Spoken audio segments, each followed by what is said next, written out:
இப்போ தமிழகத்தை பொறுத்த வரைக்கும் முன்னெடுக்கப்படுகின்ற முதன்மையான போராட்டமானது யார் அந்த சார் அப்படிங்கிற அந்த கேள்வியில தான் ஆரம்பிக்குது. இதற்கான பின்னூட்டம் எல்லாமே அதிமுக தரப்புல இருந்து தூண்டிவிடப்படுது அப்படிங்கிறது எல்லாருக்குமே தெரிஞ்ச ஒரு விஷயம்தான். இந்த நிலையில தான் எடப்பாடி பழனிசாமியை உயர்கல்வித்துறை அமைச்சர் கோவி செழியன் பயங்கரமா விமர்சித்து பேசியிருக்காரு.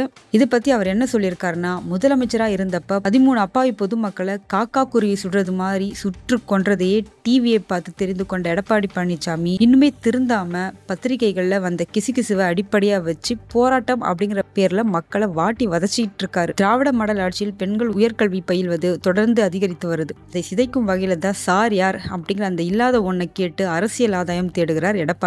இன்று கூட திராவிட மாடல் அரசின் முன்னோடி திட்டமான புதுமை பெண் திட்டம் அரசு உதவி பெறும் பள்ளிகள்ல படிச்சுட்டு உயர்கல்வி படிக்கிற பெண்களுக்கும் அப்படிங்கிற மாதிரி விரிவுபடுத்தி இருக்கு. இதனால் வரைக்கும் அரசு பள்ளிகள்ல மட்டுமே இருந்த இந்த புதுமை பெண் திட்டமானது இனிமே அரசு உதவி பெறும் பள்ளிகள்ல படிக்கும் மாணவிகளுக்கும் உபயோகமா இருக்க போகுது. அந்த திட்டத்தை இன்னைக்கு தான் முதல்வர் ஸ்டாலின் தொடங்கி வச்சிருக்காரு. பாலியல் புகார்கள்ல பெண்கள் காவல்துறையிடம் புகார் அளிக்கவே அஞ்சி நடுங்கிய நிலை திராவிட மாடல் ஆட்சியில இல்ல.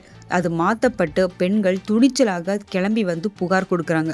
அவங்கள மறுபடியும் அச்சுறுத்தும் விதமாக தான் எடப்பாடி பழனிசாமியோட அறிக்கை இருக்கு. அவரோட அரசியலையும் போராட்ட நாடகத்தையும் மக்கள் பார்த்துட்டு தான் இருக்காங்க. மக்கள் தகுந்த தீர்ப்பை கொடுப்பாங்க அப்படின்னு கோவி செழியன் தெரிவிச்சிருக்காரு. எடப்பாடி பழனிசாமி அவரோட எக்ஸ் வலைத்தள பக்கத்துல என்ன சொல்லியிருக்காருன்னா, அண்ணா பல்கலைக்கழக வளாக பாலியல் வன்கொடுமையில் பாதிக்கப்பட்ட மாணவிக்கு நீதி வேண்டியும் தமிழ்நாட்டில் தொடர்ந்து சிறுமிகள், கல்லூரிகள், மாணவிகள், பெண்கள் பாதுகாப்பை கேள்விக்குறியாக்கியுள்ள எம்.கே. ஸ்டாலினின் திராவிட மாடல் அரசை கண்டித்தும் அனைத்து இந்திய அண்ணா திராவிட முன்னேற்றக் கழகம் சார்பில் தமிழ்நாடு முழுவதும் மாபெரும் கண்டன ஆர்ப்பாட்டங்கள் நடைபெறும் நிலையில ஆர்ப்பாட்டத்தில் சென்று கலந்து கொண்ட கழகத்தினரை காவல்துறையினர் கைது செய்து அராஜக அடக்குமுறையில் ஈடுபடுத்திட்டு வர்றாங்க.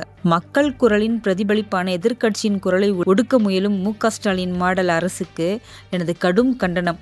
கள்ளக்குறிச்சி கள்ளசாராய வழக்குல திமுகவை சேர்ந்தவர், போதைப் பொருள் மாஃபியா வழக்கில் திமுக அயலக அணி மாவட்ட அமைப்பாளர் அப்படின்னு நீளும் திமுக நிர்வாகிகளின் குற்ற பின்னணியினால் ஞானசேகரன் குறித்து வெளிவரும் புகைப்படங்கள் மற்றும் தகவல்களாலும் திமுக அரசு இந்த வழக்கில் ஏதேனும் அரசியல் தலையீடு ஏற்படுத்துமா அப்படிங்கிற அந்த சந்தேகத்தை நாளுக்கு நாள் உருவாக்கிக்கிட்டே வருது. அனைத்து உண்மை குற்றவாளிகளும் பிடிபட்டு பாதிக்கப்பட்ட மாணவிக்கு நீதி கிடைக்கும் வரைக்கும் அனைத்து அண்ணா திராவிட முன்னேற்றக் கழகத்தின் சார்பில் போராட்டம் தொடரும். இந்த வழக்கில் ஞானசேகரன் குறிப்பிட்ட அந்த நபர் யார் அந்த சார் அப்படின்னு அந்த கேள்வியும் எழுப்பியிருக்காரு.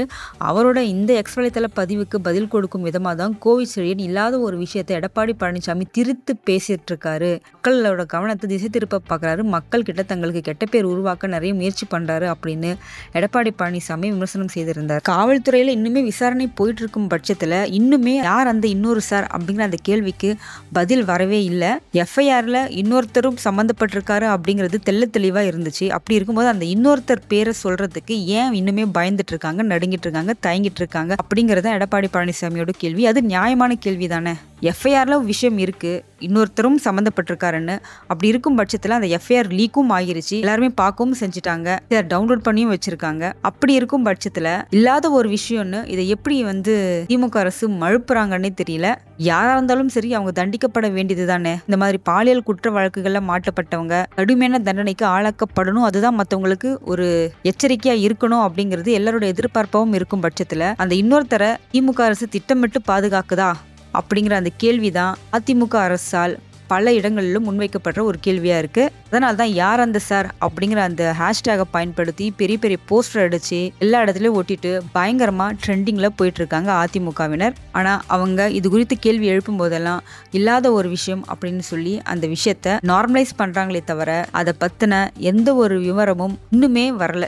ஸ்டில் விசாரணை போயிட்டு இருக்குன்னு தான் சொல்றாங்களே தவிர ஞானசேகரன் மட்டுமே இதுல குற்றவாளியா பார்க்கப்படுறாரு.